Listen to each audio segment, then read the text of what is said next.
morning. It is just after 6:30 and I am once again on my way to Glasgow. Taking a little bit of a different route today because I actually went to Tesco last night to get my lunch and stuff, so I'm just going straight there today. Anyway, hope you all had a good weekend. I did. Yeah, nice. Spend time with the family. Really cannot complain about that. It doesn't get very done. If anyone understood that, please let me know, because I just didn't. It doesn't get better than spending time with family. It really doesn't. And that's what this weekend was for me. Family time. So yeah, that was really nice. Today, got the return of the Post-it note, as you can see. And I've got a couple of topics to talk about. And the first one I'm going to talk about is something I've mentioned before, I think a few videos back now, that I wanted to discuss. That involves that someone's going to be talking to me. If someone starts talking to me right now and it's not a phone call, I am going to be terrified. Let's not do that. I'm going to talk, blab, etc. about something known as damage control. Damage control on a ship is... it's a weird philosophy. It's almost like putting the integrity of the ship before the safety of the crew. So you know, and there's various regulations out there which safety of life at sea, SOLAS. You know, so you're thinking, sir, madame, is this correct? Oh, it is. Are you sure? It sounds a bit contradictory. Really? Oh, okay. Proceed. So damage control is, it can range from anything really. It's all about preventing the ingress of water into the ship from various places. And in this case it can be from like pipes, splinter holes. Well, there's your main things really, pipes and holes obviously. So just a little bit of a digression. I'm not going to go down the coal road today. That I just get gives me the heebie-jeebies when I think about it. So I'm actually going to give a brief little drive through Dunfermline, or as someone I know once called it, Llandamlin. Quite how that came about, I don't know, but hey everybody, we're in Llandamlin. And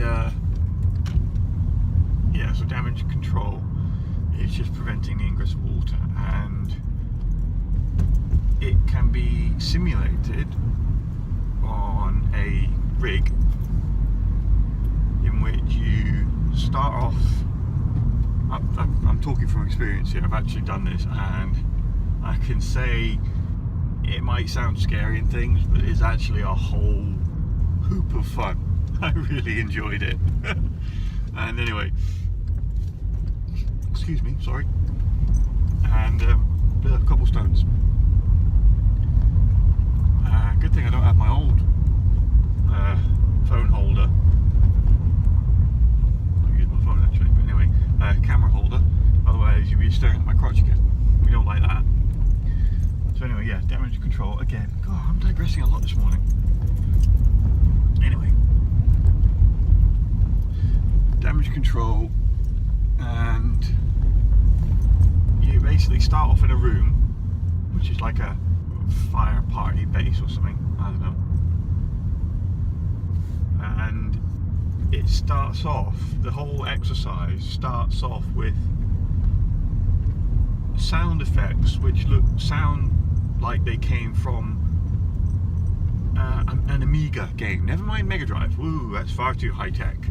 They sound like they've come from an old Amiga game. If you don't know what an Amiga is, look it up. That's just kind of how old I am. And they're terrible, and you're thinking, and you're standing there looking at the people next to you thinking, really? Really? This is a bit... But then the exercise starts, and oh by crikey, any complaints about, you know, potential realism or this is gonna suck, they go straight out the window, because there's like a pipe and it's got a simulated hole in it, and it starts hoofing, absolutely flooding into the room you're standing in. You're like, oh god, okay, here we go. And you've got this water coming in an absolute torrent, and you're trying, and literally you have to hug the door frame just to get out of the compartment, and you're already getting soaked to your skin. Thankfully for this exercise we were wearing like neoprene suits, so they were relatively warm, apart from when mine leaked, and it did. And so you're standing and you've got water hoofing in, you're having to hug the door frame to get out. This water's battering you in the side of the face and the head, and oh, it's crazy. And then you have to go down into this compartment where the lights are off. There's no lights, just torchlight, and it's already up to your, well, pretty much up to your waist in water, sometimes up to your chest, already in water. And then when everybody's safely down the compartment, we start getting all the gear down. Actually no, we don't start getting all the gear down yet, that happens in a minute. But once everybody's like in the compartment, the whole rig you're in starts moving, and it goes from, I think it's 12 or 16 degrees either way, starts rolling like that. So my first task when I got into this exercise space was to try and like bung a hole in the corner, and I'm 6'3", and the water in this compartment, because of this roll, is going from literally about my kneecap over my head, depending on where it's rolling, and it is absolutely crazy. Really, and you're struggling to stay on your feet when it floats off of your head. It sounds eerie, you know, it's dark, water going down to your knee, over your head. It sounds scary, but it's actually quite fun. And I'm trying to get these wooden wedges hammered into this little hole, and I'm working with a young Navy lad who, I don't know how old he was, but he was very, very, very small. And what's that? Is that a 350Z? Oh yes, and it said 350Z, everybody. Right there. And yeah, I'm working with this little lad. I'm going to call him a little lad because he was little compared to me. And so we're trying to hammer this hole in. I get my feet round it like a duck, and I'm just lining it up where I can hammer these wedges in. And you're thinking, right, when this pitches down again, so it's round about my kneecap. If you're wondering what that looked for, it was a suicidal pigeon. It literally just missed the front of my car and then decided, oh wait a minute, maybe it's not such a good idea to wear a car today. I'm going to fly the opposite direction. Thanks, pigeon. Anyway, stupid birds. Can you believe those things evolved from dinosaurs? How is that even possible? I mean, you got unusual. Roads must be really slippy today. Bit of a wheel spin there. Didn't expect that. Anyway, yeah, how did they evolve from dinosaurs? You got this pretty much the scariest beasties that ever lived. I mean, what, 40 foot, 16 to 18 foot tall T-Rex with a bite force of, what, some scientists reckon up to 60,000 pounds per square inch. You know, I mean, if you saw that thing in front of you, you know, you wouldn't even have time to write your will. You just vacate your bowels and go, ah, bye. But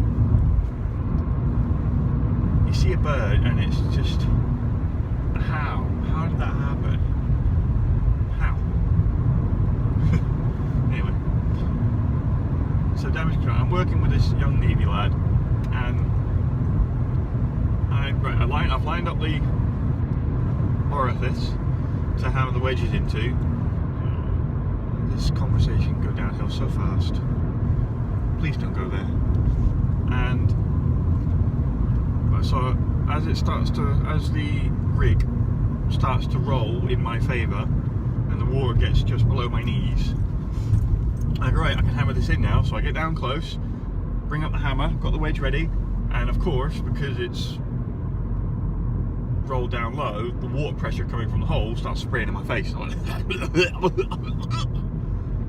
trying to get, and it's not working. It's, you know, the only time I can really see what I'm doing and get these wedges hammered in, I'm getting sprayed in the face again. It's like not fun. So I think no, this is just not working. I tried this a couple of times and it's not happening. So I was like, okay, right. So I get the Navy lad to, right, I'm gonna get down here.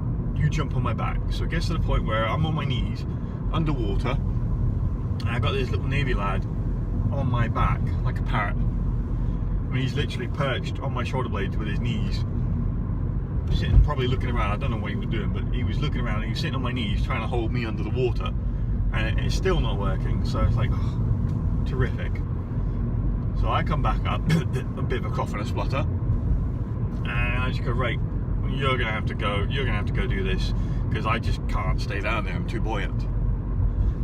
Because I just keep floating up, and you go to hammer it, bloop, bloop, bloop, bloop, bloop, bloop, and you're floating away from where you want to go. It's like, oh.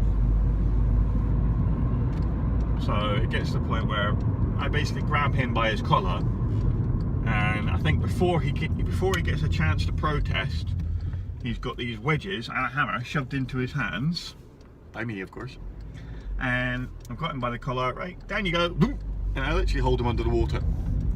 I don't know what he was doing under there. He didn't do the job, funnily enough, but yes, it must have looked quite strange from an outsider's perspective, me standing there with this young, tiny Navy lad held under the water by my arm, like, nothing to see here folks, move along.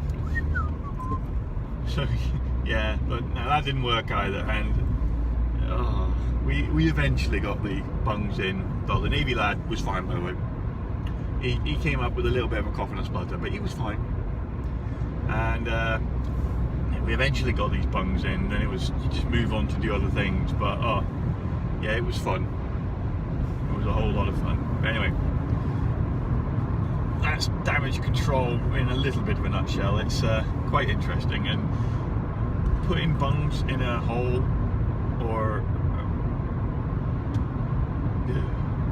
anyway, yeah, using wooden wedges to, this is the problem with having a dirty mind, it really is. Never mind. Any more? Just you? Sorry, just a car overtaking a truck coming obviously towards me, so I'm just making sure that I'm not going to get involved in a head-on collision here, which I'm not, thankfully. Touch wood. Anyway, yeah, damage control. The easiest task was difficult, let's just say that, okay? There are various other things you can do in damage control which complicate matters, and so, yeah, damage control is a lot of fun. But anyway, next, what have I got on my little post-it note of misery, perhaps? Car journeys in general. That's one thing I've got to say about motorways in particular. Useless signs, or what I would sometimes refer to as humorous signs. Because you've got your sign saying please fasten seatbelts. I mean, has it taken you to the motorway to realise you've got need to wear your seatbelt? Seriously, you need a sign to tell you to wear a seatbelt. You know, please fasten your seatbelt. Oh crikey! I wonder what my car would beep at me for. Well, you've got another one which says fasten your seatbelt. It is the law. I mean, whoa! Judge Dredd's on the case now, so I'm bloody well going to listen to this guy. Yeah, if I'm getting told to do something by Judge Dredd, I'm going to bloody well do it. And then you've got these other signs where it's like, well, heavy rain, beware of standing water. Oh, that's why I just aquaplaned across 3 lanes of motorway and, you know, pooped myself. I'm sitting there uncomfortably now. Ooh, I needed a sign to tell me that. I wondered why I was now in the inside lane when I was in the outside lane. Yeah, so you got your standing water useless sign. And then you've got, you know, beware fog. I mean, you just had to, you're sitting there holding your steering wheel, you kind of getting close to the windscreen thinking, what does that sign say? Oh, fog. Oh, okay, I wonder why I couldn't see it. Ladies and gentlemen, I give you fog. And again, you need a road sign to tell you what it is. Oh, Yeah, so you've got useless signs on a motorway. I mean, come on. So I couldn't see this for myself. You don't trust me to see these things for myself? You need some guy in a little dark office to go tap, tap, tap, tap, tap and populate these various screens to tell people just exactly what they're experiencing on the road? Oh, ye of little faith. Yeah, so apparently on the road we're all idiots and we need to be told what standing water is, what fog is, and of course we need to be told to fasten our seatbelts. Oh well. Yeah, that's another one. I've noticed a few times now, well not a few times, but yeah, on some motorways you get your like, you know, you get like your metal barriers, your concrete walls, and your stones which line the side of the road. And you're sitting following someone, you'll always see the car sort of start, you know, maybe just sway a little bit. Well, I'll tell you now, it's nothing to do with the driver, it is the car, right? And you notice on some roads that, you know, the swaying gets a little bit more. Well, if you're driving on a motorway and you've got like a little metal barrier beside you, the car's not so afraid, so it only wants to get away from it a little bit. So it's only a little bit of swaying on the road. But when it becomes a concrete wall, it gets a little bit worse. The car's, you know, a little bit more afraid. But, and this is the big one, when it gets to those stones, we get like your stones, your concrete wall stones, and the other carriageway. Oh, I mean, I've unfortunately been in a position where I'm crawling along and you sort of just look out your window and some of these stones are brutal. Oh, if you ran over those at any speed, you'd be like, oh God, you'd be crying in anticipation of the damage it's going to do to your car and possibly yourself. I mean, it wouldn't be surprising if you ran over these stones and one went through the gearbox or through the engine. You're sitting on with your passenger seat. Well, do you need your seatbelt on? Apparently there's a sign back there, you need your seatbelt on. These stones are brutal, they are huge, and they're just like really ragged edges. Looks like some maniacs carved them out with Freddy Krueger working by his side. Oh. Some sort of delay going onto the Kincardine Bridge. Going slowly. But anyway, yeah, you've got these horrific stones. And when the car is driving along them, you know, that's why you don't see many people in the fast lane, so to speak. Because, you know, when you're overtaking someone, the car's gone, ah! It's done it itself and gone back into the slow lane. But you overtake someone, the car's gone, la la la la la, and wanted to get straight back over to the other side. It's nothing to do with police going, you know, you should get back onto the left-hand side of the road as you've overtaken. That's what you should do. The fast lane should only be for overtaking. It's nothing to do with that. The car has just pooped itself and gone, ah! And gone straight back onto the left side of the road because it's seen these stones. Poor cars, you know, see? Poor car. Oh, they are brutal. What next? Oh yeah, here we go. One of my favourite things to do, and I think I had a Facebook Live video the other day commenting on such a scenario. Merging onto what, a 5-lane motorway, especially my prime example is when you go from the M80 onto the M8. You've got 2 lanes for the M80, it carries on its merry way. You've got 3 lanes for the M8, and they go side by side. And in my particular instance, I want to go onto the middle of these 5 lanes. And oh God, especially during rush hour, you got you've got cars all around you, and you want to merge onto the middle lane. You suddenly become a tennis umpire for a performance enhanced drugs tournament. Your head, you're getting whiplash trying to look at your mirrors, just trying to make sure it's safe to merge. I mean, you suddenly become Ashley Sutton at Croft or Daniel Ricciardo at Canada, looking at your mirrors thinking, is it safe, is it safe, is it safe, is it safe? And by the time you merge, you need a sick bag. Oh, done, good. Oh, it's horrific. Just, because you're just you've got cars coming from everywhere. And one last week, Was it the week before? I don't know, my memory's terrible. Just had that van when it pulled across me. It's like, oh, God, help, help, help, help, help, help, help. Really hate it. And then the final bugbear about motorways or just journeys in general, you know, a good one for me is I'd